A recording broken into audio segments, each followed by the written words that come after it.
What's up, everybody, and welcome to a Thanksgiving Eve edition of Morning Cuppa Hockey presented by Bet365. Whatever your bet is, it's never ordinary at Bet365. And we're also presented by Parasso, the most complete choice for shaving and beard care. Made in Italy since 1948, Parasso has been a staple of Italian culture and barbershops globally for 4 generations. So get 15% off at parasso-usa.com with our promo code Hockey15 in all caps, Hockey15. This morning, Colby and I are going to take a look at each division. We're going to talk about one surprise overachiever, one surprise underachiever, and talk about who we think will be in the playoffs come April, since today marks the first benchmark in the NHL's regular season. Everyone talks about that Thanksgiving date and the percentage of teams which get into the playoffs if they're in the playoffs on Thanksgiving. So a lot to get into this morning. We'll have Tyler Yaremchuk come on to talk about the Pacific Division, and we'll have to hear what he has to say about that performance last night, because, God, that was dreadful. But, Colby, how you doing this morning? I was just watching Adam Foote's media scrum from yesterday. Yeah, I didn't really understand what that meant, any of that. What didn't you understand? Like, what about it don't you understand? I'd love to know. The reference. What do you mean? What was it, he's basically saying you have and cigarettes? Well, listen. No, at that part. I get what the moral of it was. I meant like Adam the actual... Adam Foote is an old school guy. Footy probably, when Footy first came into the league, there were guys probably still ripping darts. As a matter of fact, there were guys, I think it was, I heard stories of Ruslan Saleh, who, if I'm not mistaken, was unfortunately part of the plane crash in the KHL all those years ago now. But I heard all these great stories about guys like him and from guys like Footy talking about how they used to just rip cigarettes before they were getting on the team plane, or, before or after a game, they'd walk into the Pepsi Center just absolutely crushing darts. So, I think it's just a little bit of an old school reference. And I think what he's doing here, Johnny, is he's just calling out people that, No, I understand. Yeah. I meant the cashews and cigarettes, though. And the sitting in their parents' basement in Russia, like, I think that's sort of a little bit of a shot at, people with their, they have their fake IP addresses. And I don't know if you've been paying attention, but on Twitter now, everybody's location, at least like where their account is based, is now public. Twitter Really? has added that. Yeah. I mean, you can't like see their address, Johnny, but you get to see what country they're in. And I don't know how much it's bled into the sports world. I know in the world of politics, or let's call it geopolitical affairs, it's a huge hot button topic right now on social media as to like seeing people's locations, because you have all these people that have been, pounding their fists and yelling and screaming about topics, but they're not even, they live on the other side of the world, or they claim to be a Canadian, but they're really from, East Asia, or they claim to be American and they're really tweeting from an account in Saudi Arabia, like whatever. So I think that's all part of the reference from Footy there. And I just think it's funny. I mean, I love that guy. He was just such an unreal guy to be around. He was just, so welcoming to players, especially because at that point he was the big dog in that organization. He was the last sort of, standing father there. So anyways, that was a funny clip to see this morning. I didn't see that yesterday. What are you laughing at? I don't even understand what Zach's comment means. And Vic knew I was laughing at Zach too. Laz shutting down the bot farm he sends after Colby online as we speak. I don't even know what does that even mean? Really? You don't understand what that means either? Where's your brain this morning, pal? If anything, okay. If anything, I never send anyone after you online. You ask for it. You always reply to my shit, and then people come at you. I don't tweet at Colby, guys, go get him. Johnny, you must have like a goldfish's memory when you say things like that, because what you do is you literally see Lafreniere will make his first good play in 3 weeks. I have not done that once. And you'll tag me in the play, and then your little Rangers army will come after me, which I haven't done that once this year. You are the easiest person of all time to troll on social media. I think people actually do that now. Just like, I think people associate Lafreniere with you now. Like, I think that's kind of what has happened. At least even our though listeners. the other day we were talking about a hockey player that had nothing to do with Lafreniere, and you dragged Lafreniere into it, and you turned it into a 3-day conversation. But Yeah, I'm the one who brings him into things. Because I'm good at making conversation and talking hockey in a logical way, and it became a league-wide conversation. That's what I'm good at. What is this? I'm reading the chat. Yeah. And New York Marine says Jay Fresh was on Jonny's side. I'm not sure that's a good thing.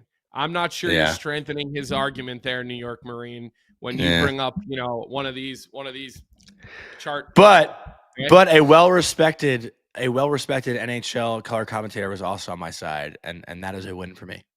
Why don't you tell everybody who it was instead of I don't know if he wants to be known. He doesn't want to publicly side with you, just privately. Yeah, he just sent me a text.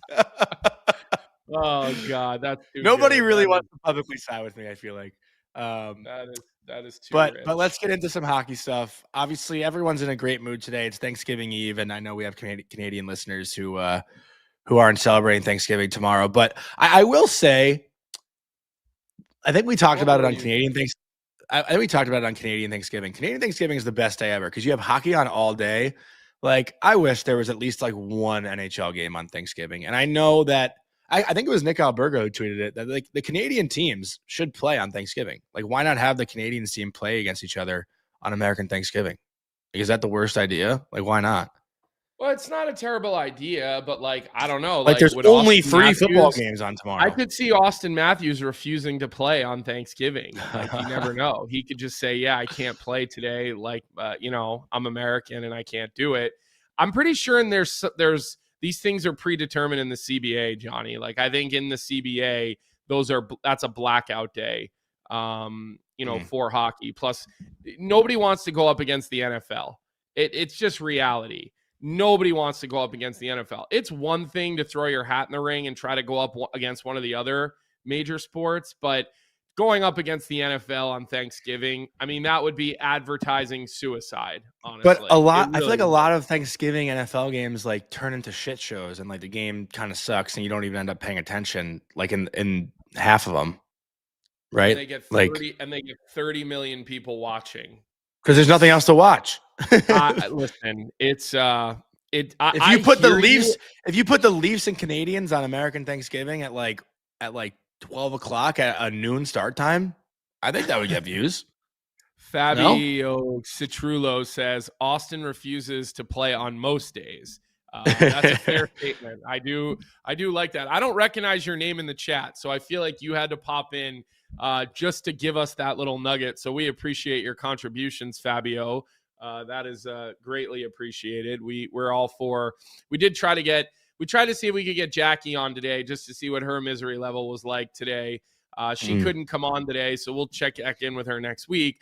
And we figured the next best option for a miserable Canadian on this American, Thanksgiving Eve outside of Vick would be Tyler Yaremchuk, because after last night with Edmonton, I mean, that was hard to watch, Jonny. But you want to start in the East, and then we'll make our way west, and hopefully we'll catch Tyler kind of right at the right time when we get to the Pacific Division. Yeah, so let's start with the Atlantic Division, but first, a word from our sponsor, Uber Eats. Uber Eats is enabling fans to maximize their fandom all season long with exclusive game day deals on the app. From game day eats to paper plates and napkins, if you're hosting, to all the ingredients you need to make your favorite game day dip before, during, and after the game, Uber Eats is assisting every fan's hockey experience all season long. And today's Uber Eats stat of the day, crave the stats. As most people do know by now, 77% of the teams in the cap era that have a playoff spot by American Thanksgiving end up eventually making the playoffs. The one team that continuously is outside the playoffs that finds a way to make it is the St. Louis Blues. That's not an actual stat. That's just me adding that. Colby, so let's start with the Atlantic Division. Do you want to take your foot out of your mouth before we start? You mean with the Tampa Bay Lightning? I mean with the Tampa Bay Lightning, because 2 weeks into the season, when Tampa had a slow start, Colby was like, oh, I knew they wouldn't be as good this year. The Lightning's right side of the blue line isn't good. Their window's working on this closing. impression in front of the mirror, Johnny, or no? No, that's off the cuff. Pretty impressive, right? Okay. My Yeah. glasses are on. Johnny, why don't you try for one time to remember that there are some people that aren't video people, just audio people? Why don't you tell them what we're looking at? Why don't you host the show like a big So right now, Vick made a beautiful graphic. We're looking at the Atlantic Division standings where you have 1 through 8. And who's that team at the bottom? That is the Toronto Maple Leafs at 9, 10, and 3. You got the Tampa Bay Lightning in first, followed by Detroit, Ottawa, Boston, Montreal, Florida, Buffalo, and Toronto. Colby, let me ask you off the bat here. Who's the one overachiever and the one underachiever in the Atlantic Division right now?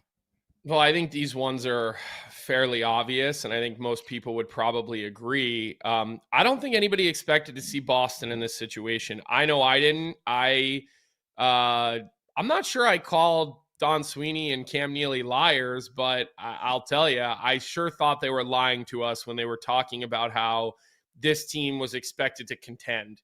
Because I looked at the Boston Bruins roster going into this season, and other than they do have a couple of studs. I mean, we know what Pasta does, even geeky again. We know what Charlie McAvoy does, and we know the level that he gets to. Obviously injured right now, but like, who expected Morgan Geekie to have 17 goals, Johnny? And who expected this team, especially if you remember, like, they didn't get off to the greatest start of the season.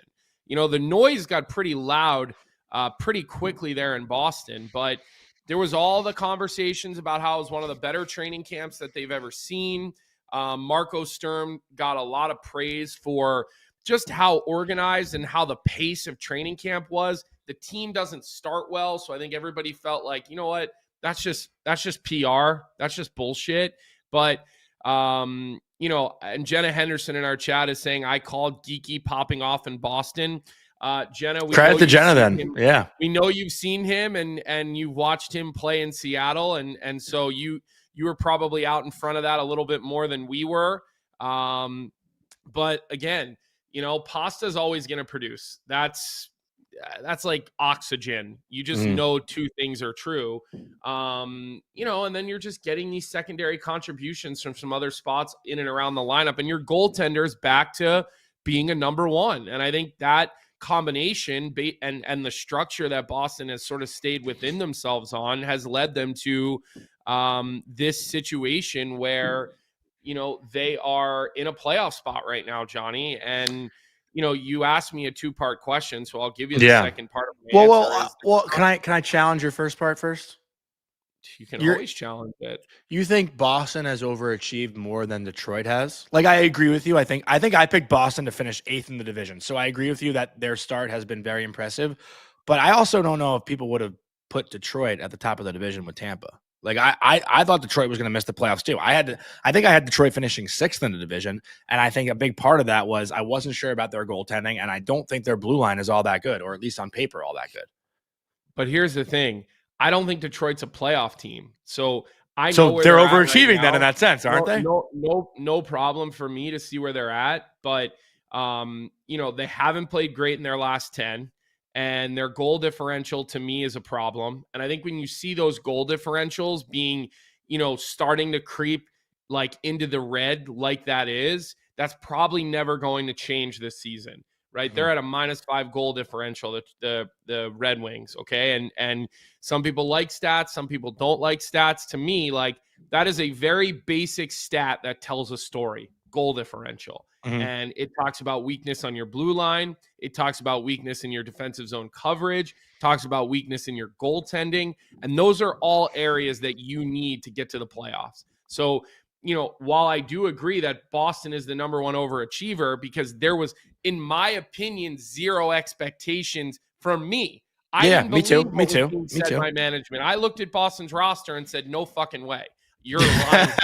I looked at Detroit, and everyone's sitting there going, no, that's their time again. They're going to finally take the next step. And I'm like, okay, sure, like, whatever. I still don't really believe in Detroit that they're going to be a playoff team.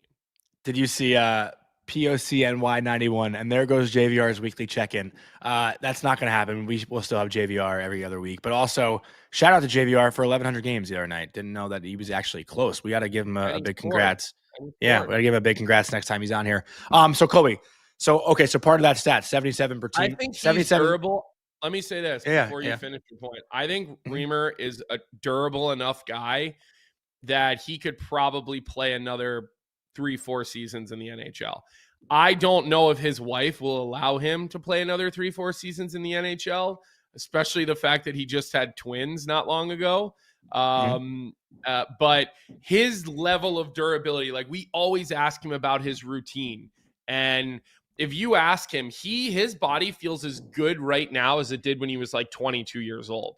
So it's not surprising to me that he's made to 1,100 games. It really isn't. Yeah. Like I believe he's a guy that he could get to 1,500 games if he's willing to roll the dice on his family life. He's also, I would say. And I don't. He's also a guy. He scores around the net too, right? Like his goals are coming from in front. He had that beautiful goal against the Leafs, but like, he's a guy who's still effective and impactful around the blue paint. Like that's where he scored the other night. But all right, so back to the stats. 77% of teams that are in end up making it. Right now in the East, there's 4 teams in the Metro, 4 teams in the Atlantic that are in the playoffs. So is Detroit your team? You got to pick one out of the 4. Is Detroit your team coming out, or is it Boston? I think Detroit comes out, Johnny. I don't over Boston, Detroit. Really. I don't see Detroit staying in the playoff race, and I'll be honest with you, Johnny. I don't see Boston staying in the playoff race either. Because I think Florida will be a playoff team, and I think Columbus will make a push to be a playoff team. And I'm not writing the Montreal Canadiens out at this point. I'm not. I think the Montreal Canadiens have not had a great month, but I believe they all have more of an opportunity to continue to push into the playoffs. And this beautiful graphic that you're seeing right now is Vick's Eastern Conference standings, but based by points percentage. So that's why it might look different than the actual points you see in order, because you can see Ottawa has 26 points, and they're in 8th right now ahead of Philly, Pittsburgh, and Montreal, who are at 25 points. So this is just by points percentage. But I'm with you. How about RL3 Tendy making fun of me in the chat right now, saying Colby knows how Reimer's body felt when he was in his 20s. I did, and I do. And RL3 Tendy, he's one of my closest friends in the world, so I know how his body feels on a day-to-day basis. When I ask him, how does your body feel? How are you holding up? So I'm not sure that's the slam that you think it is against me. Okay. Let's move into the Metropolitan Division. Give me your one overachiever in the Metro, which I think is fairly obvious of who the overachiever is. Well, you didn't tell me who you think's going to fall out and who's. We didn't do the underachiever. When are you going to tell me? I said Detroit as well. Detroit is. Who are your teams that are falling out? And Florida will get in. Detroit will come out. Florida's going to get in. Detroit's going to come out. Those are the only 2 changes you're making. No Montreal. No Columbus. No New York Rangers. No Toronto Maple Leaf. We're just doing Atlantic. The Rangers are not in the Atlantic. I'm just doing Atlantic. But I think I think Boston could actually end up making it over Montreal. Montreal's goaltending right now is a fucking nightmare. If Swayman's playing well, like I could see Boston being that second or first wildcard team. I don't think they'll be a top 3 team in the Atlantic, but like I think Montreal is a better team on paper right now, especially while McAvoy's out. But I have way more faith in Jeremy Swayman than I do in either of Montreal's goaltending. So I'll take Detroit out. I'll put Florida in, and I'll leave Boston in there. My dad is sipping coffee right behind me in the camera. Move out of the way, man. So we'll go Detroit out, Florida in. But let's make our way over to the Metropolitan Division unless you have any final thoughts, Colby, on that. No. Okay, so let's talk about Bauer before we go into the Metropolitan Division. I want to talk to you about the Bauer Pulse, the first Bauer stick to feature their latest kick point innovation powered by 2 distinct energy zones in the shaft. This stick is designed to adapt to your game with loadability and precision of a mid kick and the explosive, unexpected release of a low kick. Catch goaltenders by surprise with a quick shot they'll never see coming, or make dynamic plays in the zone that will have defenders scrambling. Combine all that with new raised grip ink on the shaft, and Pulse will stay in your hands while you put the game in your hands. Exclusive to Bauer Hockey, the Pulse contains ultra lightweight and rigid-borne fiber material, which creates a high strength to weight ratio and optimizes energy storage and increases reactivity. Featured on 40 flex sticks and above. For more information, check out Bauer.com. Colby, for me, the Metropolitan Division surprise overachiever is very easy. The underachiever, I have a feeling you're going to pick on me, and I know who you're going to go after. But my answer might be different. So let's talk about the Islanders while we talk about the overachiever, right? That's your pick? Yeah, I'd have to say it's the New York Islanders. I don't think any of us expected us to get to this point with the New York Islanders. I think Sorokin looks to be back in the form that landed him the contract and put him in the conversation for being one of the best goaltenders in the National Hockey League. I mean, you remember we were talking about him in that sort of pack of goalies that were total difference makers. And then that kind of stopped, for 18 months, Johnny. We kind of lost our legs with that in goal with Sorokin, and all of a sudden he's splitting more games. And Patrick Waz kind of talking about him and the pressure that he brings. Changed goaltending coaches too. Yeah, well, they brought the guy from the KHL that was his coach, correct? And then, you factor in the way Matthew Schaefer has, basically changed that roster. I mean, you can't look at it in any other way. I mean, you go into training camp, just sort of wondering, hey, this guy, we think he's really talented, but he hasn't played a lot of hockey in the last year. And he's young, he's 18, he's light. I mean, even when you look at him on the ice, like you can see like how skinny his legs even look, like, he's like bow-legged too. He skates like a little kind bow-legged. of like he looks like he's built like sort of like a little like a pole instead of a tree. But you talked about this a couple of weeks ago. You look at his skating, and he looks like one of these guys that skates with the elite superstar players of the National Hockey League. And when you can move around like that, and you can move around like that north, south, and east, west, and you start, looking at a guy's dynamic, mobility, and then all of a sudden he checks those other boxes, right? Like we talk about the feet, the brain, the skill, the hands, you're like, wow, you really have something here. So I'd say it's the New York Islanders. Do I think they're a team that's going to stay in the playoff hunt? I mean, potentially, just based on the fact that the Metropolitan Division is leaving you with more to desire, I guess. You're just not seeing the play night in and night out from Columbus that you would have hoped. Pittsburgh has seemingly come back down to earth in their last 10 games, albeit they still have guys that are playing at the top of their game that are star players, even though they're older. But yeah, for me, Johnny, it's the Islanders. I still think Barzal has been unbelievable. I actually think you might even owe him an apology. He's been elite all year. He has.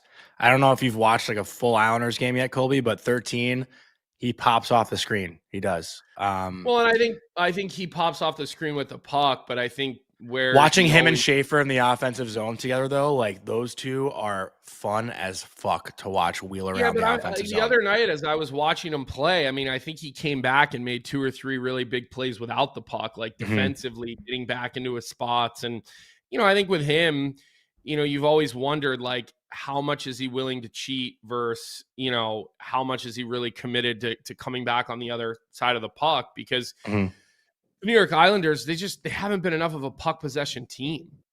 But they're playing fast pace too. Like I was just going to say, they're playing fast pace. But one thing about the Islanders too, like, which I again, like you look at their blue line on paper and it's like, how is this team good almost, right? But I think Schaefer has somehow shifted the pace that even all 6 guys are playing at. I mean, Tony's been playing great from what I've seen. I don't watch every Islanders game, but I watch most. Let's be fair to Pulock, Pelech, and Mayfield, because Mayfield has not been good. He's not been good the past few years. But Pulock hasn't been as good and has had injury problems. Yeah, Pelech has not been as good. Like, think about it. When all those 3 guys got their contracts, those guys were all playing very good Pelech was like McDonough. Pelech was like Ryan McDonough. When they got their contracts, okay? And then all of a sudden, they ran into injury problems, and then their games all really, really dropped. Okay. But it's not as if those three guys have been total stiffs in their lives. Yeah. Those three guys were good players. They were effective players. You think about those runs to the conference finals, like those guys had a big hand in it, right? Yeah. So it's seemingly like you're right. Like maybe Schaefer's sort of has the puck on his stick so often and he's pushing the pace. Maybe it's kind of pulling Ryan Pulock along. And then you get back into the D zone and you have a guy like Pulock, like he knows what he's doing. He knows his way around. He knows the league. So I think a little bit of stress off of him. Tony D is incredibly mobile. Okay. Yeah. He moves the puck with ease. He skates with ease. And obviously Pelech probably not as much, but you take some of the pressure off him. And then, you get down to that third pair and it's, it's a little more dicey, I think would be reasonable to say. But I still think, you put Mayfield in the defensive zone, and again, he knows his way around. Like he's a veteran player in this league. So if you're giving him third pair minutes, you're sheltering him, you're getting him out on the ice with some more, favorable starts in different areas against more favorable matchups. All of a sudden, you have a guy that is an okay third pair defenseman. You're not asking him to be a top 4 guy because he's not that anymore. So I think Schaefer helped push everybody back down the lineup. I don't think it was necessarily ideal to have Tony taking first pair matchups. But I agree. It's well said. Now his matchups are a little bit more comfortable. Now he can kind of move around and sort of freelance a little more like he likes to. So I know you're gonna clip this for sure. And yeah, Randy Workman, Horvat has to be the story with his 14 goals. He's been unbelievable. But even with that, while Horvat's been scoring and he's been playing incredible, like Barzal and Schaefer are still there 1 and 2. Like those two have been so good. And Heineman scored a lot of goals too. So we talked about that 77%, right, Colby? There's 4 teams right now in the Metropolitan Division in the playoff race. It's the Hurricanes, the Devils, the Islanders, and the Capitals. Who's your team coming out? I'm going to say it. I think the Islanders are finishing in the top 3. I think they will. I think the New York Islanders look like a playoff team. They're getting the goaltending. Their power play is the one thing holding them back right now. But I like what I see from them, and I think a lot of it also has to do with how the rest of the East looks. And I think injuries will play a factor in other teams, which will help the Islanders stay in the top 3. So I'm calling the New York Islanders right now on Thanksgiving Eve a playoff team, and I'm calling them a top 3 team in the Metropolitan Division come April. All right, so who are you asking me about? Who's going to fall between who? Who's falling out between Carolina, Devils, Islanders, and Capitals, who are in the wild card spot? Well, listen, I think the Devils have enough talent to withstand not having Hughes for a period of time, and I think they're a playoff team. I think Carolina, they're obviously the no-brainer in there. Look, I think I had a little bit more belief all along in the Washington Capitals than you did. I think that's probably the second year in a row, but and so I do think Washington is a playoff team. I do. I think Logan Thompson has played really well. I think Ovi's starting to find the back of the net a little bit. He's starting to contribute. Ryan Leonard's seemingly getting comfortable, Johnny. He seemingly is getting comfortable. And I think we've been sort of I think I'll say this, and I think I'm pretty guilty of this, and I don't really care that I'm guilty of it, but I think I've lost my ability to be patient with players. Because I was starting to sit here and go, man, maybe Ryan Leonard's not what we thought. But how many games has Ryan Leonard even played in the NHL? He's had to have played less than 40 games in the NHL. Yeah, he came in. He played probably 7 games in the regular season last year. That's what I'm saying. He played some playoff games. So, and now all of a sudden you're watching him and you're like, oh, there's the guy. There's Ryan Leonard. There's the guy who went 5th or 6th overall. I think I have to kind of start reminding myself to be a little bit patient. I think Washington stays in the playoff mix. I don't think the Flyers are a playoff team. I think they're another hang-around team all year, Johnny. I do expect a push from Columbus. And I think that's what it eventually could come down to. Is it Columbus or is it the Islanders? I think Capitals find their way into 3rd in the Metro when all said and done. And I think the Islanders are a team that are going to have to battle for the wild card. I think at the end of the day, I don't think the Islanders are a playoff team. I think the Devils come out. I think they find themselves. Johnny, the Devils fan, thinks the Devils are going to come out. I think the Devils come out. Yeah, I do. You don't think they can withstand this? I think the loss to Jack might be too big. Do we think that the Chicklets guys with the whole Tate McRae conspiracy theory? Do you think there's anything to that as well? With I didn't see that. What's that? What's the conspiracy? They think Tate McRae is like she's a mole for Team Canada, but she's just there to basically ruin. She's basically there to ruin Jack Hughes' life and his future and the game of hockey. That's funny. I might be adding. That sounds like Biz. Is that Biz? Biz said that. Ariel, I'm not being a hater on your team. I spoke when we Ariel, he hates you. The Metro, I said all these nice things about the New York Islanders and Sorokin and Schaefer, and I just don't think at the final bell they're going to be a playoff team. Don't you think it's more fun that way, Ariel? Don't you think this way when I'm wrong, you can say I told you so? I mean, I would think you would love for me to be saying this, so you can say I told you so, and you can rub my face in it later in the year. Why don't you do a tattoo bet, Colby? No, because I don't make stupid bets like that I'm not going to go forward with. I know he hates. Ariel Cornfield says, I know he hates my team and my favorite player. Who's your favorite player? Barzal? Yeah. Matty Barzal? I talked about how good he's playing. We talked about it. Did you not hear that part? Okay, was there one other thing I wanted to say? I want to talk. We'll save it. We haven't really talked a lot of Capitals, so maybe we'll focus on the Capitals next week. But we do have Tyler Yaremchuk here waiting, and I don't want to keep him waiting because he's so kind to get up so early and talk to us about so many negative things that we're going to talk about right now. But we'll get into the Pacific Division. But before we do that, just a word from our sponsor, JP Weisers. Hockey's back, and so are the rivalries. A new NHL season means the group chats heat up, and every win feels better. When you're watching with your crew, no matter how your team looks this year, getting together for game night makes the victories sweeter, the rivalries richer, and even the losses easier to take. As the official whiskey of the NHL, JP Weisers is celebrating the rituals, the midweek matchups, and the moments that bring friends together from October to June. When the crew gets together for puck drop, that's a W, and this season fans can look forward to limited edition releases and more. Visit jpweisers.com and subscribe to the newsletter to stay updated. You must be the legal drinking age, and please enjoy responsibly. And with that, let's bring on oh my God, dude, you look so angry right now. Tyler, isn't this what you wanted? Just blank face, dude. Oh my God. We don't want to make this like a whole Oilers, like what's happening, the world is falling. We do want to talk Pacific Division. Well, we want to hear your opinion about the rest of the division too, Tyler, because this division obviously has been a little bit lopsided so far, right? Like we kind of joked in the beginning that like Anaheim would be good and the Kings would be good, but Vegas, you're looking at them in fourth. Seattle is a surprise in second.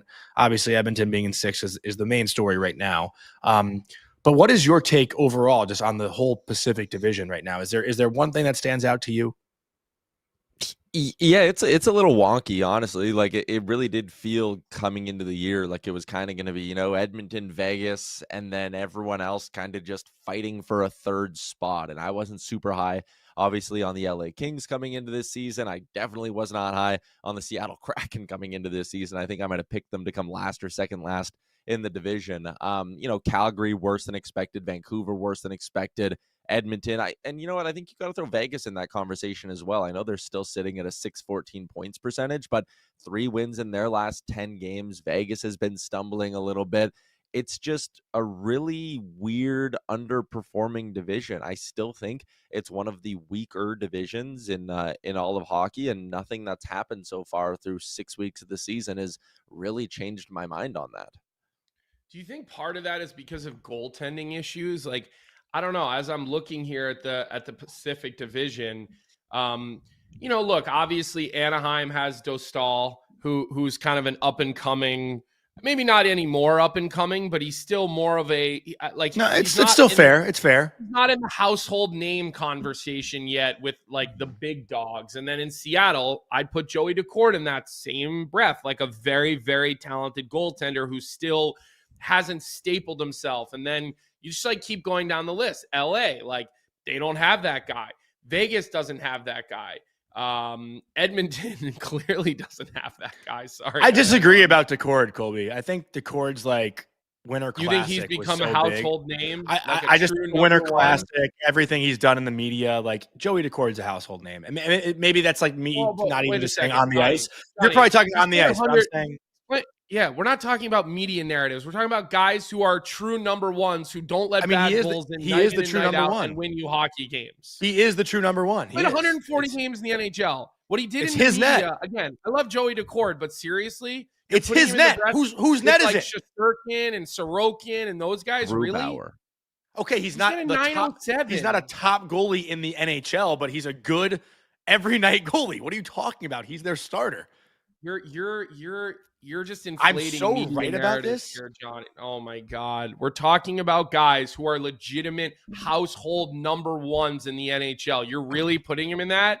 Yes, he's not an elite household number one, but he's a household number one. Thank you, Tyler. You okay? Go ahead, Johnny. You're such an idiot with your. Tyler literally just agreed with me. Okay, well, I think really he's good an idiot goalie. about it too. Then no problem. I'm not saying he's not a good goalie. Did you hear what I said about him? How many goalies have played 50 games in back-to-back seasons? Like that's kind of like the benchmark now, right? 2 back-to-back seasons is the benchmark for being a household name. Okay, probably, yeah. If you're a number one, yeah, that's probably okay. Qualification. Yeah. Listen, I'm looking at guys like we got him, Tyler. I'm looking at guys like Swayman. I'm looking at Sorokin, you're looking at the elite number ones. You said household number one. That's what I said. I said the true number one goaltenders in the NHL that win you games every single night. Okay, now you're changing it. You said household number one. He's the household number one. Tyler, what should we talk about? We upset Colby. I don't like confrontation, so let's just. I can sit here and talk about how Joey Tkachuk had an equal or better save percentage than Swayman in 3 straight years and played more games. But like, I don't. He was at the USA Olympic camp. All right, let's talk about the Oilers last night. Let's switch gears. Yeah, we were talking about goalies in the division, I guess. How do we get out of this, Colby? Oilers ranked last. Go ahead, you're a host, Johnny. Think on your feet for once. I know you struggle with that. Okay, Tyler, what did you make of Connor McDavid's comments last night? Because I actually thought he said the right things as the captain, right? Like, it's easy to look at that save percentage right now with Skinner and with Pickard and blame the goalies.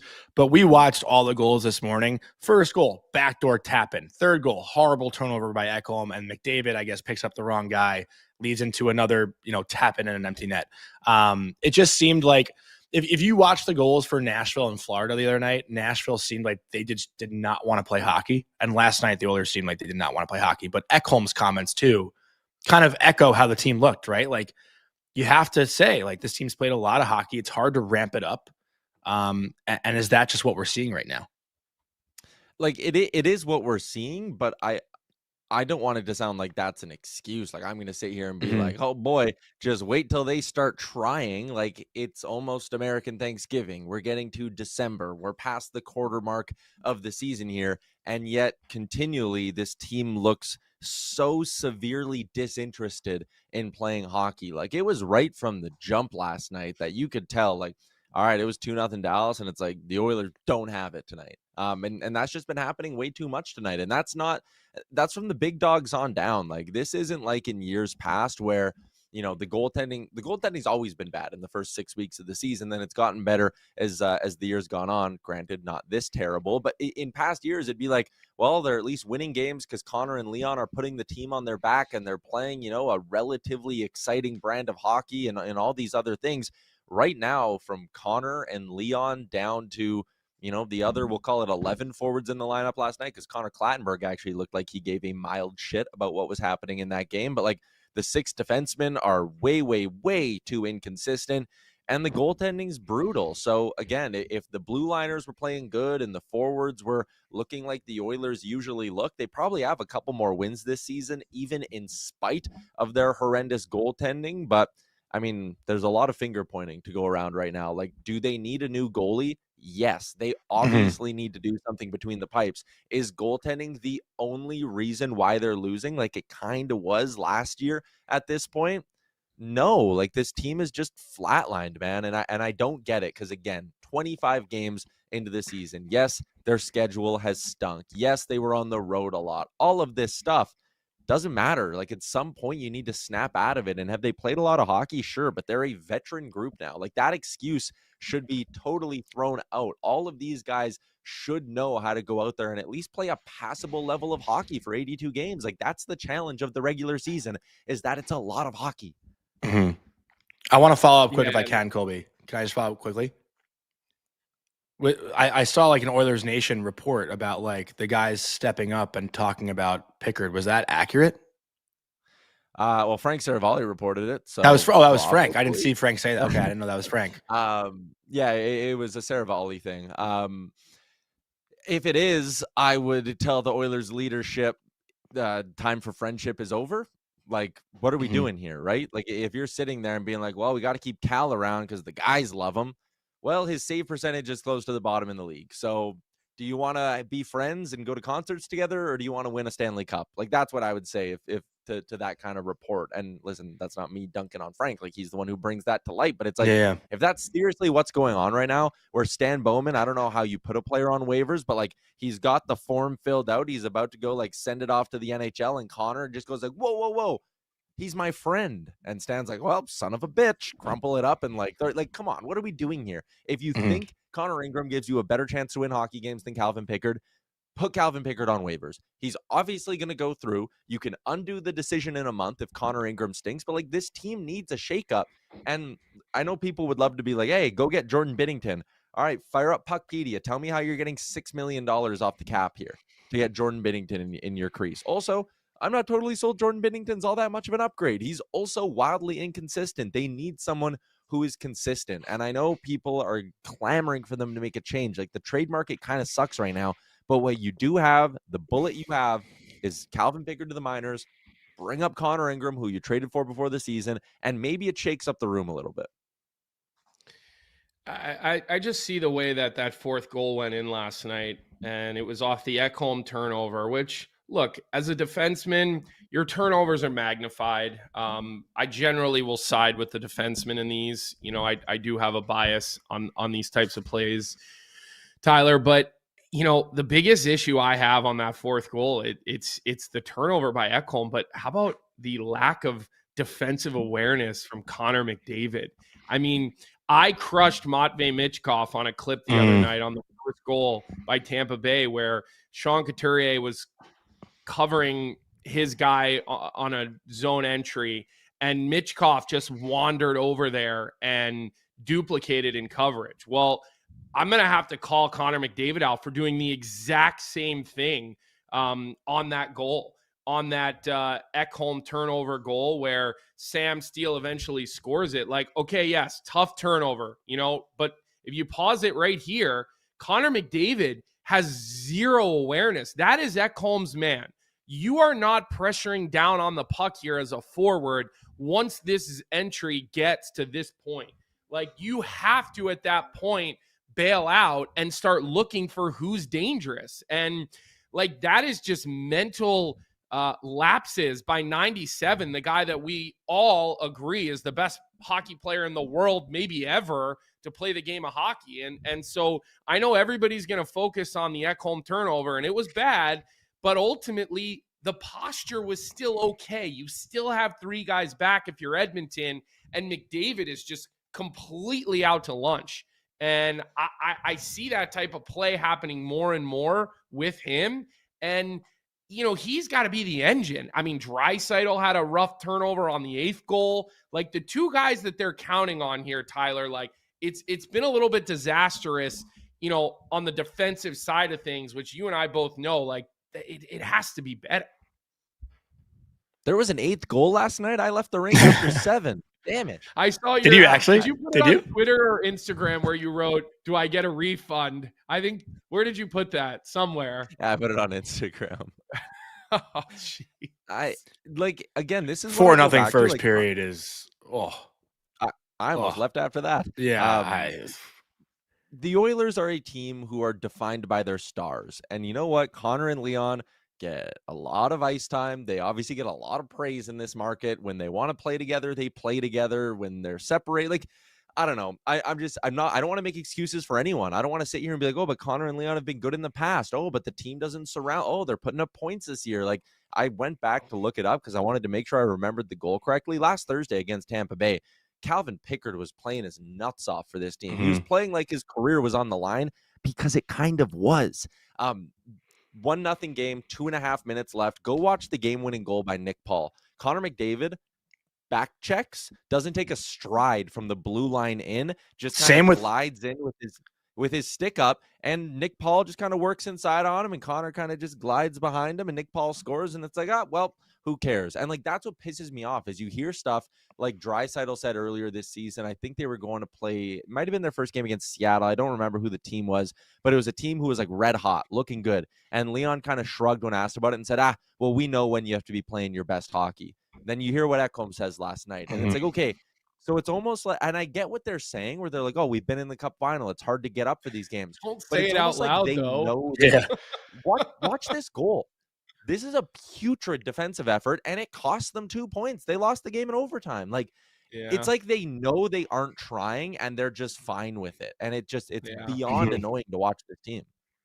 That's actually the best way to say it. Like, for both of you guys, Colby saying, we all know what we're watching, but don't say it out loud. Like, Colby, that point is spot on, right? Like, you can have that we'll flip a switch mentality, but when you're so open about it, it's not a good look, right? Because like, but to their defense, Tyler, like, we're talking about the sky is falling here. You know, I saw that guy Sid Sexero put out a tweet this morning saying, like, we're talking about a realistic chance where the Leafs and Oilers both miss the playoffs. Right now, the Oilers are still 4 points back of first place in the division. The Leafs are just 7 points back of first place in the division. I still think the Leafs aren't going to make the playoffs because I've seen it since like early November that this team just sucks. But the Oilers, like, they're in a fine spot. Like, as bad as it's been, they're not in any hole right now. Yeah, and listen, going into last night's game, I was kind of on the verge of being like, the Oilers are back. Like, they could have had that game in Tampa. They showed some fight and beat the Florida Panthers. And a couple of numbers that kind of work in their favor. One, they have played a lot of hockey so far this year, right? I think they're the most games played in the league, if not really, really close to it. And over the last 3 years, the Oilers are 14th or 15th in road points percentage, and they're 5th in home points percentage. Like, they have always been a team that is painfully average on the road, but they dominate teams at Rogers Place. And so far this season, they've already gone through 2 really long road trips. Like, they won't play a game in the Eastern Conference or in the Eastern time zone from December 18th until the end of the season. Like, think how advantageous that is for a group like the Oilers to basically be staying within a 1-hour bubble of your time zone for the back half, for the back 2/3 of the schedule. In December, they play 8 games on home ice. They have an opportunity to play a lot of divisional games. That's the other thing too. The only divisional games they've played are one against Calgary, one against Vancouver, and one against Seattle. So like, you look at all those teams they're chasing, and like, yeah, if you can get hot like the Oilers traditionally have been, their schedule down in the back, we'll call it 75% of the year now. It's a lot of home games, and it's a lot of head-to-heads against the teams you're chasing. That's an okay spot to be in. It's not like they lost 3 times to the LA Kings. They don't get to play them again, and now you're going to be playing catch-up all year. Like, you have a lot of opportunities for 4-point swings. And again, that only means something if you go and actually win those hockey games, but still, they're capable of playing better hockey. They'll have more than enough opportunities to get hot here for a bit. All right, let me ask you one more question before we keep moving along with our playoff previews or predictions or whatever we're actually calling this today. The Edmonton Oilers need to make a coaching change, because a couple of weeks ago when I sounded in Craig Berube's favor and I said, obviously kidding but serious, fire the players, blame the players. I know you can't fire a player. This isn't Europe where they actually do fire players, but I said, you got to look at the players, and everybody came back at me from Toronto and said, how many coaches do Connor and Leon have? They're on their 7th coach or whatever, the number people were coming at me with, which is, again, and I said, look, it's not apples to apples in my opinion, because you've got these back-to-back cup finals and you've got McDavid, who always shows up in the biggest moments, unlike what happens with the captain in Toronto and so on and so forth. But Pete DeBoer is sitting out there, probably looking at this going, damn, it'd be pretty great to coach Connor and Leon. I would think that's a pretty appealing job to anybody. So again, is Will we see a coaching change, and do they need a coaching change? If Pete DeBoer was turning red and getting all fired up with Jake, or getting fed up, I should say, with Jake Ottinger as his goalie, he might have a heart attack by game 3 with Jake Skinner as his goalie, man. I don't think Pete DeBoer wants to sign up for this. He can stay at home and get paid. I don't want to do the coaching change thing. You have a head coach who has done nothing through 2 years of his coaching career but bring you to Stanley Cup finals. Like, firing that guy seems a little bit stupid. Now, keep in mind, I was also someone who is adamant that they should not have fired Jay Woodcroft. And I said in that first run to the Cup final 2 years ago, I think they would have gotten there with Woody. I still think Jay Woodcroft is a good coach. I do remember you saying that. I very, very much remember you staying on that and not ever wavering from that thought. And that's just because I really don't like letting this core group of players off the hook. I don't like letting the team off the hook. Like, again, last night, their best player was Connor Clattenburg. Connor Clattenburg never scored more than 16 goals in an OHL season. He has 15 games in the minors. They call him up. That shouldn't be a guy who can jump right into the NHL and look like he's your highest effort player. Like, it was insane. I don't want to let this team off the hook and say, oh, yeah, fire the coach and that'll wake him up. Like, no, this can't come at Chris Knobloch's job. He just signed an extension before the start of the season.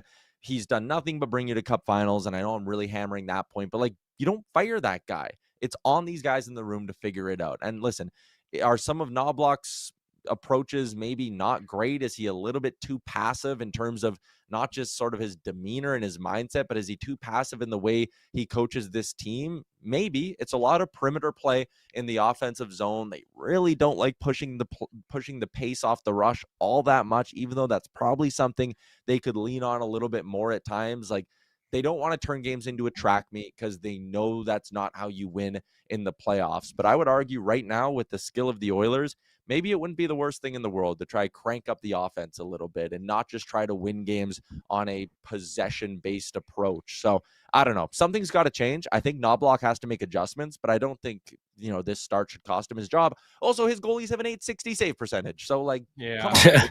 If they have an .880, they probably have 2 more wins this year. Two points I just want to make, Tyler, which I don't think are unfair points. He's not hired by the general manager. He's not hired by this general manager. And that's always a factor. We know how, people in this business like their guy, right? They like to have their guy that they're connected to. It's like their safety blanket in a lot of situations. And then the other thing I would ask you is that, if you had, like, how many coaches in the National Hockey League could throw that clip that we showed up of Connor McDavid on the team video room session and kind of rip him and say, like, this isn't good enough in front of everybody else? Is there any coaches? I feel like Bruce Cassidy would do it. He's a name that comes to mind. I heard he went after Eichel a ton in the early going. Now, Eichel is not McDavid. I'm not saying that's the same situation. Patrick Waugh. I think Patrick Waugh, he'll go after anybody. Oh, yeah. I think he's earned the right to do so. How many coaches in the NHL, though, like, have the swagger to let's, maybe put Connor and Leon's feet to the fire a little bit when you're having these types of issues, more than just in a one-off manner, because this is more than a one-off manner with Connor. I think Knobloch is the right guy in that sense, because him and Connor have, been together since Connor was 16 years old in Erie, right? Like, if there's any coach that Connor McDavid should be able to trust is not just ripping him for the sake of ripping him and actually has his best interests in mind, it's probably Chris Knobloch. And I get what you're saying, how he's not Bowman's hire, but at the same time, Stan Bowman chose to extend him before the season. And I think that's a pretty tough look for a GM to, knock on Mr. Cates' door. Hey, the coach I just had you back up the truck for a couple months ago, gave him a 3-year extension. We're going to be paying that 3-year extension. Yeah. He's going to sit at home for it because I want to hire Pete DeBoer and pay him a bunch of money. Like, it probably won't fly. So I think it's on Knobloch to figure it out. And yeah, maybe there needs to be a bit more accountability. I think we saw a little bit of that last night, by the way. And it's a blowout. So I know time on ice isn't like a great measure, but, like, who played the least for the Oilers forwards last night in that hockey game? Trent Frederick played 5 minutes and 25 seconds. Andrew Mangiapane played 8 minutes and 29 seconds. Like, if that's not a little bit of accountability, like we probably need to see more of that. But like I think that's a little bit of low hanging fruit, Tyler. I mean, look, they're chasing goals. Yeah, you're going after Trent Frederick. You're going go after a big dog. Like I think you get your message across more if you go after Bouchard's ice time or Nurse's ice time or Connor's ice time or Leon's ice time. And even when those guys aren't playing well, you're still rolling them out over the boards because there's always the hope they're so good that on any shift they can flip the script, right? But I'm just going to push back on that a little bit because I think that's low-hanging fruit when you're limiting those guys. No, because first off, like I wouldn't be sitting Evan Bouchard. He's been their best player for the last month. Like, and it's not. No, I'm not particularly suggesting close. do that. I'm comparing the message. different. Yeah, the message, Frederick right? That's and Andrew Mangiapane make a combined, what is it, $8 million, $7.5 million? Like, part of the problem for the Oilers, as much as, again, like the big dogs have not been good enough, when Connor and Leon are off the ice, they're the worst team in the NHL by a mile. Like, I'm pulling up the numbers right now.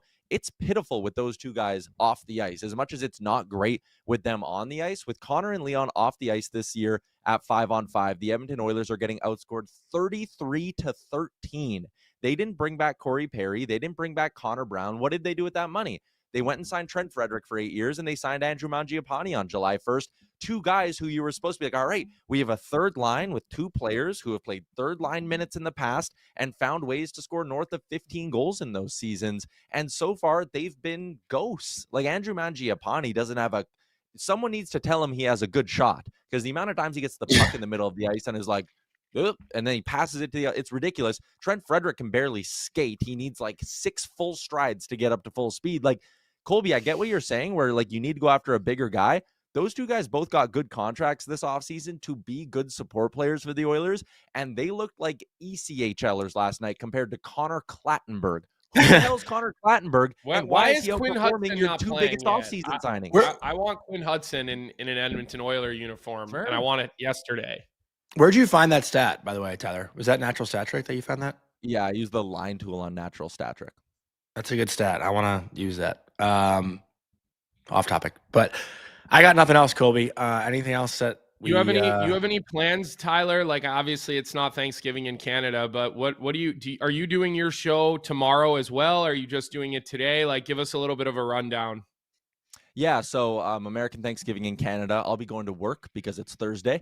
So doing all of my normal shows. It is a very normal day. There just happens to be football on while I drive into the office. So very normal day, but you guys, happy Thanksgiving. Hope you have a great I'm assuming you guys aren't doing shows, but DFO Live's still happening. So for those of you who are coming to the YouTube, Hutz and I will be around. Mm-hmm. So you'll have DFL both today and tomorrow and Friday, and you'll have all the Oilers Nation shows throughout the next couple of days, all the regular programming over on Oilers Nation's YouTube page. Tyler, we always appreciate the fact that you're willing to get up early in the morning, especially when things aren't going well, because obviously misery loves company. So Johnny appreciates that with how miserable his team is playing. Tyler's been taking my side in a lot of our arguments lately. I don't know if you want Tyler to keep joining our show, by the way. Tyler, listen, it just proves my point even more when Tyler sides with you. It really does. So what? I love you, pal. I thought you actually respect Tyler. I love Tyler. Yeah, no doubt about that. Tyler, I hope you go rollerblading today and have a great day. Okay, pal? Yeah. Oh, you're gonna hold that over me so I don't talk about how you're the president of the Svechnikov fan club. Jesus. Oh, okay. Really? You guys have to have me on. You guys have to have me on when the Oilers win 8 in a row. That's the rule. Okay. I get to come on and be happy. No problem. No problem. We will do that. You have a seat whenever you want. I'm going on record right now saying the Edmonton Oilers will be in the playoffs, and I have zero.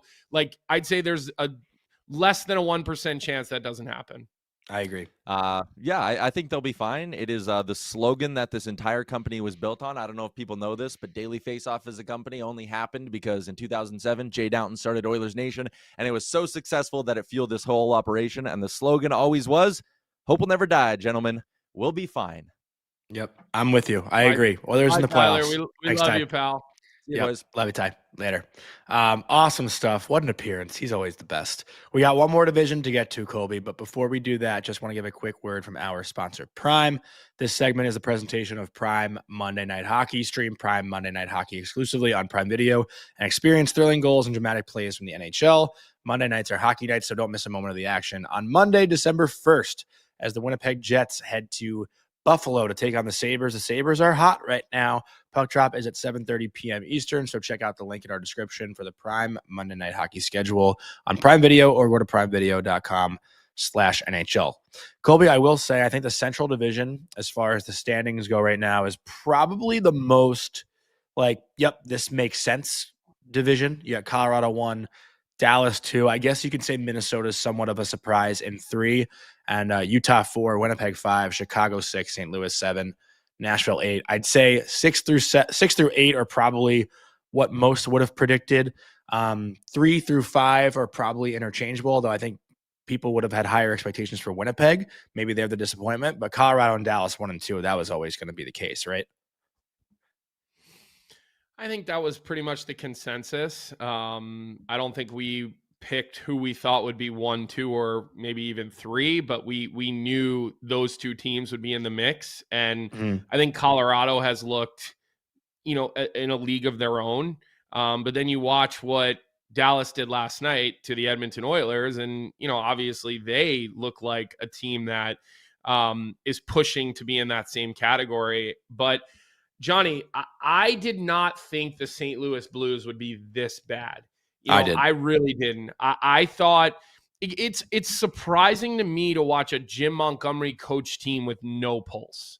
And if you think about Jim Montgomery as an NHL coach, he goes from Denver to Dallas, right? And he's doing well in Denver when he ran into those, the off the ice situation, and he was let go from his job, and then he took a step back and he kind of, went through his personal situation and got in front of it and brought himself back to being a head coach in the National Hockey League. Did a great job in Boston. That team always had a pulse. Even when, they fired him, I think there were a lot of people that still believed he should have been the head coach and shouldn't have been fired. And they felt like they pulled the trigger on that way too soon. And then he goes to St. Louis a few days later and he pulls that team up and out of the dead. And so it's just surprising to me to see a Jim Montgomery team with no pulse. Like when we watched them the other night against Toronto, maybe it was a week ago now, it was a hard game to get through. And I think that's what is surprising. The St. Louis Blues, even when not great, generally show up with enough pride and enough sort of fuck you in their game from guys like Shen and even you look at some of the players they have on the back end that play with Jam, with Falk, and I know Parayko, again, there's a reason he's on Team Canada when they pick these teams, right? And so I'm just surprised at how lifeless that team is. To me, that's the biggest surprise. Not that they're not a playoff team, Johnny, but that they look like a lifeless team that is basically like, let's go get Gavin McKenna. I mean, or Keaton Verhoff or Tynan Lawrence. I mean, that's how they look to me. I think it's still the same thing from last year where we talked about their blue line. Like, where's the foot speed on their blue line? I'm not saying these guys are bad skaters, but they're not necessarily explosive, right? Like the Blues aren't a team. I think Parayko's explosive. Explosive? Yeah, I think he's pretty powerful, pretty explosive. I think powerful and explosive are two different things, though. No, I mean, he's not quick like a lighter, smaller defenseman, but explosive. Yeah, I would put Colton Parayko in the explosive category. I think. You think he's their best skater on the blue line? I think Fowler's the best skater on the blue line. I think Fowler's the prettiest skater and the smoothest skater, and I think Falk maybe isn't the prettiest skater, but but he can still get around. I think Parayko is very explosive, Johnny. I think you're off base in my opinion. I think Colton Parayko has big time explosion in the way that he skates. Hansley's way put it a good. Fowler's agile. Like I'd say that's a pretty good way to describe him. But again, like the blue line, pretty. It looks pretty when Fowler skates. Like he's like watching artwork, or watching. He's just like one of those guys that almost looks like he's hovering. He's like a hovercraft the way that he moves around. Cam Fowler still, but at this stage of his career. Point being for me, like with the Blues, like I watched them against the Rangers last week. And again, the Rangers are not a fast team by any means, but they outskated the Blues. Like, you know what I mean? So St. Louis to me just doesn't have the overall team speed. They have fast players, but I don't think the Blues play fast enough. When he moves his Thomas feet. can skate. He's too much of a passenger too often. I think that's why his name keeps popping up in the trade rumors. But like on that second line, Braden Shen, Pavel Buchnevich, like they're not quick players. No. They can skate, those guys, but they to me they lack a lot of quickness. And you can kind of see that up and down their lineup. It's a heavier group, but there's just not a lot of quickness amongst the bunch. Mm-hmm. Yeah, and is this better? Goes the Rangers looked very fast last game, which means the Blues were very slow. And I agree. Zach saying free Rob Thomas. That's his buddy from minor hockey. But the Blues, again, like I think skating is their biggest issue. I think goaltending is a big issue for them as well. I mean, they're not getting great goaltending. I mean, from either guy, really. But I thought it was interesting that Tyler said that like Binnington wouldn't be an upgrading goal. Like if you have Binnington in the playoffs on that team, I think you're seeing a different result. Well, listen, I think everybody loves Binnington in high pressure situations, and they just hate him everywhere else. Yeah. It's like he's one of these guys that plays poorly unless somebody's got their boot on his neck, honestly. And it's like you're backed up into a corner, and that's when you see good Binnington. Otherwise, you see, Binnington that can be a mitigated disaster at times on the back end for that team. So who's your one team in that division, Johnny, that is your overachiever that you're like totally surprised? You know my answer. Go ahead. Guess my answer. For overachiever? Yeah. Come on. I guess San Jose. What? No. What is this? What is this show built on? We're talking Central. Oh, yeah. Sorry. I'm still in the Pacific there. No, you're good. We're talking Central. I guess it would be the Minnesota Wild. Yeah. What's this show been built on? I look. Your hatred for the Minnesota Wild. 8-1-1 in their last 10. I mean, we got to talk about Jesper Wallstedt. Is that I think that's how you say it, Wallstedt. His numbers are insane. 5-0 this month, 970 save percentage, and a .99 goals against, 3 shutouts. Like Wallstedt is unreal right now for the Wild, and obviously Kaprizov and Boldy have been great too. But goaltending is definitely what's carrying them right now. And that's a big surprise too, because I would have thought it was Gustafsson's net, right?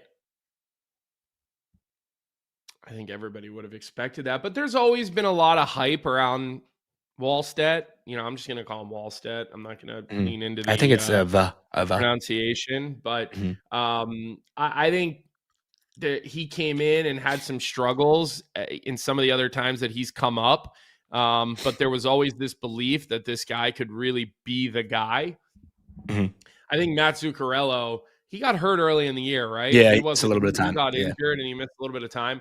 It's pretty amazing that he still plays at the level that he does. I mean, I think for him, I think Zuccarello's just so it's always been IQ with him in his brain. I just think his brain runs at such a higher level than most of the other players in the National Hockey League that he's still so effective. And then, Marcus Johansson looks like he's found a little bit of the fountain of youth as of late. He seems to be all over involved. Maybe it's the fact that he's playing with Boldy, who I think is like sort of one of these budding superstar players in the National Hockey League. And then look, we talk about building your team and having help on the back end. You've got that number one guy in Faber. You've got that true number one pair, I think, with Brodin and Faber. And then there's some intriguing players. We love Zeev Buyum on this show, and he's continuing to grow his game at the National Hockey League level. I know Yaremchuk just got sent down. Maybe he's back up by now. I think that transaction must have happened here over the last week. But I had Minnesota I think I had them as a wild card team in our division preview. I think you did too. Yeah. I don't think I had them this high up the board, but I do think I had them as a wild card team. When you look at that division, and I think quickly the Chicago Blackhawks, they've lost a couple games in a row. They've fallen not out of the playoff picture, but they're 3 points out of a wild card. Now they're chasing. But I think their progression has been surprising. I'm not sure. I think we'll see how it ends, Johnny, but I think a lot of people thought they'd be a lottery team again outside of the city of Chicago. I think I did too. Yeah. That. But Bedard has really taken a step in completing his game. Speaking of Bedard, I saw a Billy Guerin quote. This is kind of random. We're talking about Minnesota, just talking about as the Team USA GM. He made a comment that was like, because they were talking about Caulfield and some of these other younger, talented American players that are pushing for the team. But I think this sort of leans into Connor Bedard a little bit as well. And I'm sure Canada's looking at it the same way. But Billy Guerin said, if you're not a good checker, this tournament is probably not for you, these international tournaments, because he was talking about how tight the games are going to be when you play against some of the the big dog countries. And I just, as we're sitting here and we're talking about Minnesota, that sort of sparked my thought process of Guerin saying that, talking about Caulfield and Cooley and some of those guys. Yeah. I wonder if that applies to Connor Bedard making Team Canada as well. Like, I wonder if they're looking at that and thinking, like, does he check well enough, right? And I see Dr. Detroit 1991 saying Alex DeBrincat, Team USA Olympics. He was another player that I think that Bill Guerin was asked about when talking about, if you can't check, it's probably not a tournament for you, which, again, DeBrincat is playing big-time offensive hockey, but is he a guy they're going to look at to check well enough to make the team, Dr. Detroit 1991? That's a big question. Can we clarify, though, excuse me, what check well means? Because I think if you're not really like a hockey person, you might think that just like throwing big hits. But checking well also means like staying above your check, staying in good position, not being caught on the offensive side of the puck. Like that to me is how I interpret check well. Like Coach Carvel was big on checking and angling, and all that stuff goes into checking, right? Like staying with your guy. Think when Bill, like, you're not talking about just like a big hit, right? I don't think he's even slightly talking about big hits. He's only that's what I'm saying. Talking like, about, let's clarify that. Like checking players well, almost keeping them in check. Position. Think of it more like that than actually running into people. Like, and again, just there's a little bit of DeBrincat conversation going on in the chat right now. And Zachary82 says DeBrincat has more jam than people think. No doubt. I mean, no doubt about that. DeBrincat is pretty tough and plays with a lot of jam and is willing to go into the shit and into the dirty areas as much as any small player in the National Hockey League is. So I completely agree with you on that. Does he check well enough for 200 feet to push his way onto that team? I'm not sure. I'm not sure the answer to that question. I'm not saying no, but I'm not sure the answer to that question. I also just wanted to, again, like get more into that because D. the Press, he said, like, just good positioning and movement, making sure you're in the right spot. Yes. And I saw like Canadians fans, I guess, were like offended by that yesterday. I saw this clip of Cole Caulfield, like throwing a big hit on Elias Pettersson. And like, that's how, again, people would interpret good checking, but checking is way more than just throwing the body on somebody. You know, I think one of the most important lessons I learned as a hockey player that I want to like preach again with Carv was checking forward. So if a puck carrier is coming at you, not lunging forward at them for them to blow right by you, it's somewhat absorbing the rush and having a good angle versus actually trying to check forward and then miss your guy and then they go the other way and not man rush. Like checking forward was something that I learned. Like that was the first lesson I learned, I think, in college, was not to check forward. And it could be considered a dive bomb, right? When you lunge forward and poke. So players like that too. Love that. If guys that are, taking those types of angles are much easier to beat. Yeah. I'm trying to like make this like a teaching thing for maybe the people in our chat who don't necessarily know the terms of checking. It's not just like, rubbing a guy out on the boards. Mm-hmm. But Vick just sent us this quote. Well, it was just Marty St. Louis talking about the importance of playing without the puck. I mean, he was talking about, Demidov and Oliver Kapanen, and he said, I feel like Cappy has allowed me not to protect Demi against other teams because of the way that he checks. It's also that Demidov has showed me that he can be trusted out there on both sides. And I think that's just like the most important thing. And I think that's what Bill Guerin is talking about. Like, yes, we need goal scorers, but we need goal scorers who can also check. Like you can't make one of these Olympic teams as a one-dimensional player when the games are this good and this heavy, because you almost see the skill of the players got canceled out in the Four Nations games. Like for your Connor McDavid, there was a Jack Eichel. For your for your Connor Nathan McKinnon, there's an Austin Matthews to go up against him, right? So these guys are almost canceling each other's offensive abilities out. And I know McDavid sits at the top of the pyramid, no doubt about it. But just having the awareness. And Randy, I don't agree with you. It's working smart. In our chat, a guy who definitely is a major contributor to our show, but he says it pretty much means just working hard. Here's where I'll push back on that. There are players that we see make plays offensively, and we're just like, holy shit, how did he even see that guy? How did he even know that player was there? And we talk about their hockey IQ. Some players have great hockey IQ offensively. I'd put a guy like Michkov in this conversation. Tremendous hockey IQ offensively. But then you watch him defend without the puck, and he's got very low IQ defensively. That's not a lack of hard work. That's just smart. Being able to process the game defensively is incredibly important, like from a brain standpoint, and knowing what reads to make defensively. And I think the great 200-foot players have that. Working smarter, not harder, right? Like there are plenty of guys who work hard, but maybe are out of position. And some guys, You have to work hard to play in the National Hockey League. I mean, yeah, of course, but hard work is I don't think that's necessarily something to celebrate. Like everybody's got to work hard. Yeah. But you celebrate it when Mika Zibanejad does it. Work hard? Yeah, that matters. Well, that just means the bar is super low. It's not. It's when you're talking about a guy who's working hard. It's you're reaching because the bar has gotten so low. Of course. We do have some breaking news, Colby.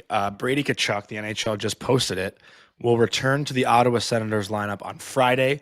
Brady hasn't played since October 13th. He's only played 3 games this season. So big for the Ottawa Senators lineup, and they obviously have found themselves in a playoff spot too, and they've been able to maintain that without their captain, Brady Tkachuk. So obviously that's a big addition to them. They are, I believe, 5-2-3 in their last 10.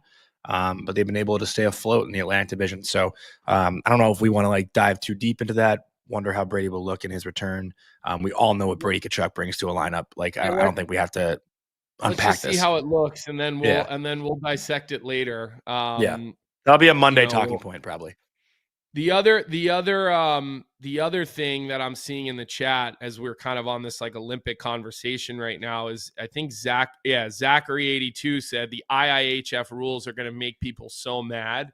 I am so curious to see how the tournament is officiated, because I do agree. IIHF rules are a shit show. I have played in numerous IIHF events in my life, and man, it is frustrating as all hell. It makes me wonder if they're not going to have a conversation with the IIHF and try to really lean into getting those guys to make it more of an NHL situation, because with IIHF, man, you get some of those refs from Europe, from some of these European leagues.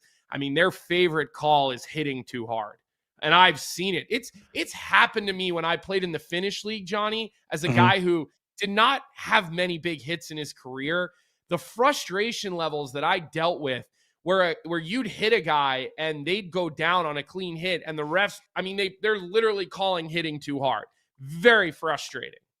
I know the answer to this, so I'm going to ask you anyway. Have you seen the show Shoresy? No. There is an amazing. I'm going to send you the preview for season 5. And again, like I usually like I hated the show Letterkenny, was not my thing, but the show Shoresy, I got a kick out of Shoresy. I got to be honest. Like that show is pretty damn funny and pretty accurate. The interpretation, not the interpretation. The trailer for season 5, you're actually gonna love it, Colby. The trailer is Shoresy on like this talk show talking about how they're trying to take away the North American style of the game and turn it into a European style. And like it's about how fighting is slowly making its way out of the game. And he says, what's next? They're gonna take hitting out of the game. Like that's kind of how the trailer starts. It's pretty funny and accurate and entertaining. Like I'm gonna send you the trailer. I would love to have an actor or somebody from Shoresy come on our show. Like I really think you'd actually enjoy it because it's not like I know a lot of those hockey shows like come off as like stupid hockey culture humor, but Shoresy's like a good mix of like actual like humor versus like somewhat accurate with how hockey is. Mm-hmm. I just want to show you the trailer after and see what you think about it. Yeah, what you just talked about reminded me of it. Well, I hope that doesn't happen. And I think, again, as someone who I'm not like, I think fighting in hockey is super important. I'm glad that we're in a place where we don't see it very often, but I think fighting keeps players accountable in the game of hockey. And I think the minute you take fighting completely out or you make it a 10-minute penalty, like in our league, in the North American League, if you fight, you get a 5-minute fighting penalty and a 10-minute misconduct, which I think is ridiculous. It's to me, it's so dumb. Give the guys a 5-minute penalty and let them go back out on the ice. Sitting a guy for 15 minutes for that. So then guys don't know. And I have players turning to me on the bench saying, should I do it? Should I do it? And I'm like, if you have to ask me, then you shouldn't do it. It should either be spur of the moment or just play the damn game, but you're sitting there trying to get recruited to a college. It doesn't do you any good to sit in the box for 15 minutes. Right. Look, I fought in juniors. I've talked about it. Max Pacioretty and I fought a bunch of times. Nick Petrecki, Aaron Palusha, all the guys that were ranked to go in the first and second round of the NHL draft. We all fought each other all season when I was in Lincoln, our senior year of high school. And you get 5 minutes and you go right back out there. And I believe it helped my draft status. I really did, just to show that I wasn't scared. And, I wasn't running guys over for my size, but I had no problem dropping my gloves, and I had no problem dropping my gloves in pro either. Like I really didn't. Dylan Lepresti's asking me, what's your opinion on NCAA rules? I would love to see the NCAA adopt an NHL rule book, put visors on the players, get rid of the cages. I think it'll get there. Allow fighting for. I don't think it will ever get there. Oh my God. Just because school liability. Less of a chance than ever, unless NCAA hockey privatizes and they go away from basically the NCAA and maybe they just license the names of the schools. There's no way they're getting rid of the cages. Jack Parker tried to do that for 30 years, and get rid of cages, because I think you'll lose like some of the chaos in NCAA and players that are a little out of control. I think it's because they have so much protection on their face. The minute your face is exposed, you think twice about certain things, Johnny. Yeah, no, it's true. I also wanted to add, the first time I spoke to Ben Barr was a game after I fought, actually. And I think that like went a long way with Ben Barr's assessment of me. And I wanted to tell that story, but like plug Ben Barr and Maine. Did you see the Chicklets Zoo yesterday that came out? They did an awesome job. And my friend Brandon Chabrier, he's the one who like led the video, I guess, with I think Owen Fowler of Maine, and those two did a great job, like naturals on camera. A really, really well done video by G, and Merles was a big part of it as well. Wanted to plug those guys because I thought that was my favorite one.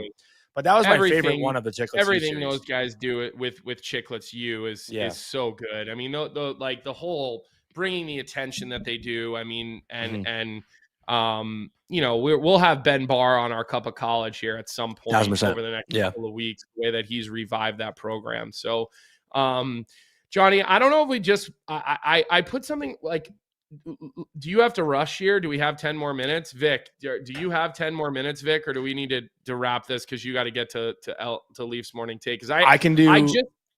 I just wanted to 10 minutes max. Point out, I can do 10 minutes max. It probably takes less than 10 minutes. I just wanted to point out the top prospect game last night between the CHL, between the CHL and the National Development Team. And I put this on Twitter last night. Now, I only watched one period of this game, and my understanding is that the goaltender for Team USA, stood on his head throughout that game.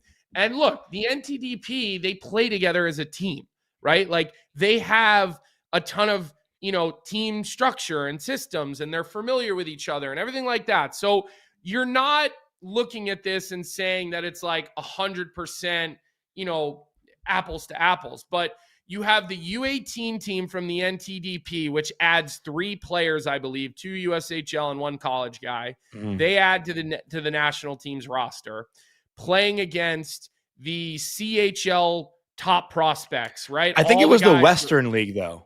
I think it was the West. Like last year was the OHL. I think this year was the Western League. Next year it's the Q. I'm pretty sure that's accurate. I don't think it's the Western League top prospects, or it's all top prospects.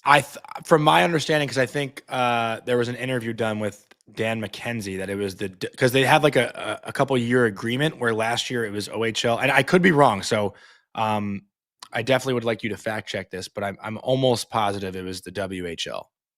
I'm almost positive it's all the whole CHL, Johnny. I don't. Okay. I think that it's the whole CHL, but I'm not 100% sure. But I think you're wrong here.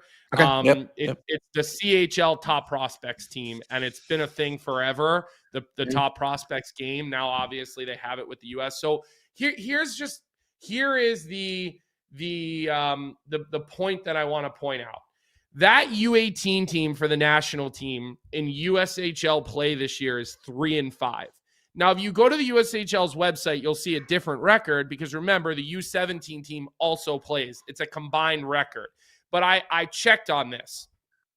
They're 3-5 in the USHL this year. Now, granted, they added 2 really good players from the USHL, no doubt. Zelensky's a stud. Exactly. He's a stud. Yeah. But they go into that game and they beat the CHL top prospects team. Now, that's an all-star team. They haven't played together. They've won last year. They won the games that they played against the U.S. team, right? So does this put a check mark more in the USHL? Like I thought, and I think the question is to me, the win last night is for the USHL. Everyone is discounting the USHL as inferior to the CHL. Yeah. That's the narrative. Okay. So when you see a team that's struggling in the USHL go and beat the all-star team in the CHL, albeit not apples to apples, it does beg the question, right? I don't think people are giving the USHL enough credit for how good that league is. When you see that last night, it has to be part of the conversation. And I think that, again, I put on Twitter, food for thought. Like, I only watch one period of the game, right? If people watched all 3 periods, like, have a more of an opinion than me. I'm just saying, I think it should be a talking point. Yeah, and the U.S., again, they beat Canada in that Hlinka Gretzky Cup semifinal, right? Coming off of that win, too. You know what? Listen, I think the USHL certainly has gotten some disrespect over the past few months and weeks, but it's a fucking damn good league, man. Like, there's a reason why Tyne and Lawrence stayed there, Like, yeah. I think that speaks volumes, too. But again, like, I didn't see a lot of that game. I did see Wyatt Cullen snipe on the power play. That was nasty. He's obviously Matt Cullen's son. Matt Cullen has another son named Brooks Cullen who plays in Fargo. Wyatt is committed to Minnesota. That was a 6 shot, but yeah, I mean, I don't have too much to say about it, but I think certainly the NTDP and the USHL should get a lot of respect. They play again tonight, don't they?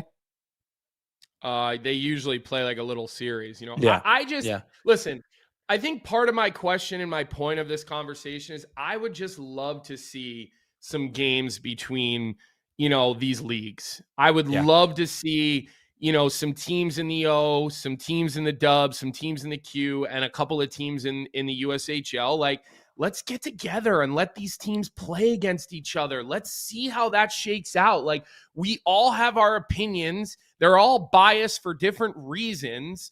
And why not let these games play out? Give the people what they want, and let's see how the top teams in these leagues can match up against each other. Have a series, right? Take Fargo or Muskegon or one of these. Yeah, that'd be sick.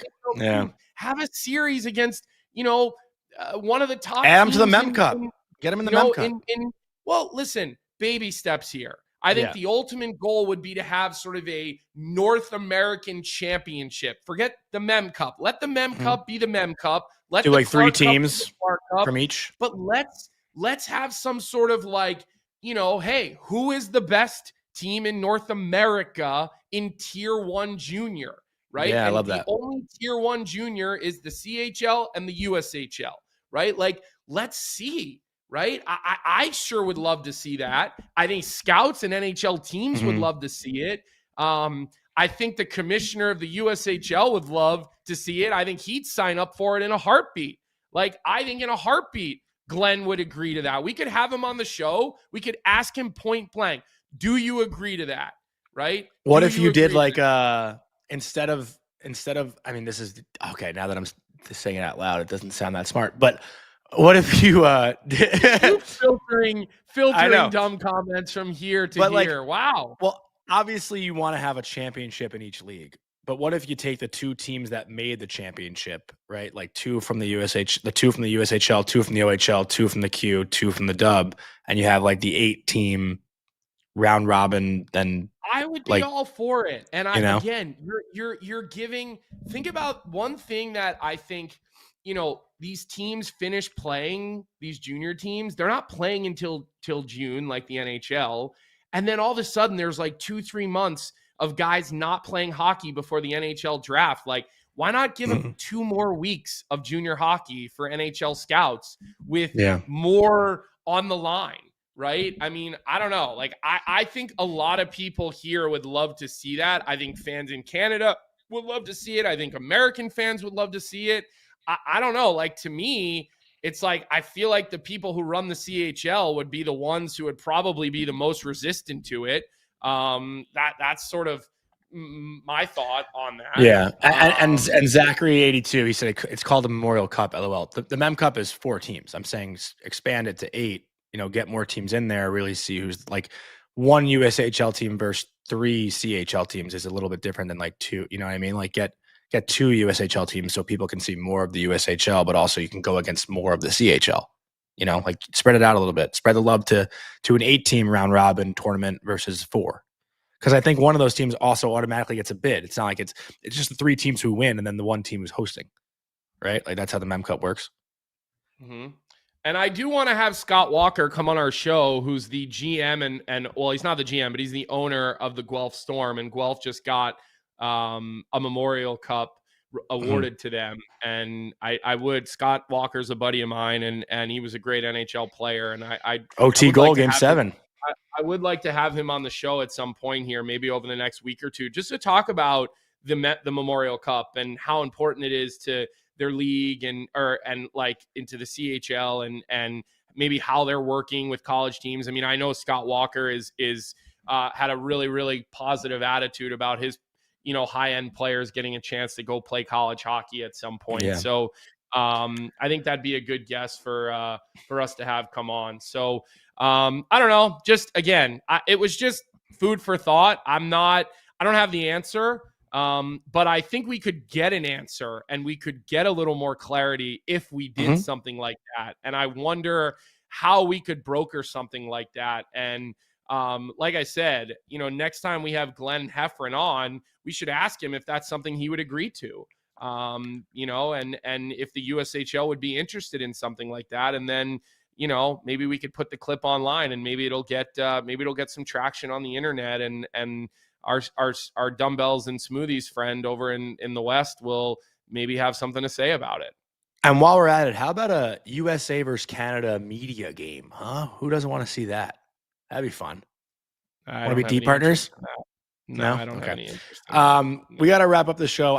Colby, I got invited to the Devils staff game day skate today. So I'm heading to the Prudential Center to put my gear on and hop on the ice with some of the Devils staff. I think I've heard Travis Zajac and Andy Green are two guys that play. And if you know, I think I was talking to Rupper about it. This is something that Ray Shero, I guess, brought over to the Devils. If you remember those like early 24/7s, there's videos of Dan Bilesma hopping on the ice on a Pittsburgh Penguins game day, and Mario Lemieux hopped out there once. So I'm getting involved in the Devils one today, so I'm excited to do that. But I got to drive an hour and a half. I wonder if they're going to give me a Devils jersey to wear. I'm sure no one will take a picture of that, but I got to drive out to Newark, so I got to get going here. I'm sure you have some big plans for Thanksgiving. I know it'll be a fun night, I'm sure, in the Cohen household, but we're heading down to the shore here. The shore. Either a little bit later today or tomorrow. We're gonna head down there. So nice. All right, listen. Happy Thanksgiving to everyone. Oh, we got to the bet. Don't forget to like this episode. I think we had a pretty big audience today, and so we do appreciate having everybody here. No show tomorrow, no show Friday, so we'll obviously be ready to rock and roll Monday morning with quite a few things. Keep leaving comments in the stream when we're done. Keep reviewing the show. I'm seeing our reviews go up. Not only leave us a review when you choose how many stars it is, and then write something there under. And keep talk about Joey Decord being a household number one. Because he had a great interview that one time. I mean, that makes him a great goalie, right? I think that's why Marty Brodeur was really good. He gave great interviews, right? You were so pissed. That was awesome. Well, I mean, again, I have to remember, I'm talking to two guys that don't really take the game seriously. Yeah, you guys don't take the game seriously. You and Tyler, you guys, you care more about Tyler catching strays than a goaltender stopping the puck. I mean, listen, I always remember that's the lens you go through, right? The vibes. Forget if a guy's good or not. He's got a YouTube page. He's a household name. Anyways, Johnny, give us your bet and okay, sorry. That was funny. Tonight's bet 365. Tonight's bet 365, bet of the night, whatever your bet is. It's never ordinary at bet 365. So download the app and get in on the game. You must be 19 or older. Last night's bet hit with ease. We took the Dallas Stars money line. And tonight we're taking the over in the Toronto Maple Leafs and Columbus Blue Jackets games. The over is 6. It's minus 120. Both teams have been giving up, I think, bottom 10 in goals against this month, bottom 10 in high danger chances against. Columbus and Toronto both have lost a decent amount of their past few games, so both looking to get back in the win column. Tough to pick which team would be on the winning side, even though Columbus has taken 2 of the first, tonight will be the 3rd meeting. But, we're going for goals. So give us goals, and, that's all I got. All right, well, listen, happy Thanksgiving to everybody. Give us a like. Subscribe to the Daily Faceoff YouTube page. Daily Faceoff Live will be at noon. The sheet will be at 1. We're out of here the next couple of days, so make sure you keep an eye on the other shows across Daily Faceoff's YouTube page. Leave your comments on the stream. And again, keep those automatic downloads going and those automatic download reviews as well on Spotify, on podcast. We see our numbers continuing to grow there, so we obviously couldn't do that without you all. And we hope you all enjoy. Again, if you're American, have a great Thanksgiving. If you're Canadian, enjoy your Thursday going to work. And we will see you all Monday, as we always do. Have a great long weekend, everybody, and we'll see you soon. What's up, everybody? Thanks for tuning in to Morning Cuppa Hockey here on the Daily Faceoff YouTube channel. If you enjoyed the show, make sure to hit that like button, subscribe, and turn on notifications so you never miss an episode. And don't forget, we've got more great hockey content every day. You can catch DFO live at noon and stick around for the sheet with Jeff Marek at 1 p.m. right here on Daily Faceoff. Until then, keep your coffee hot and your takes hotter.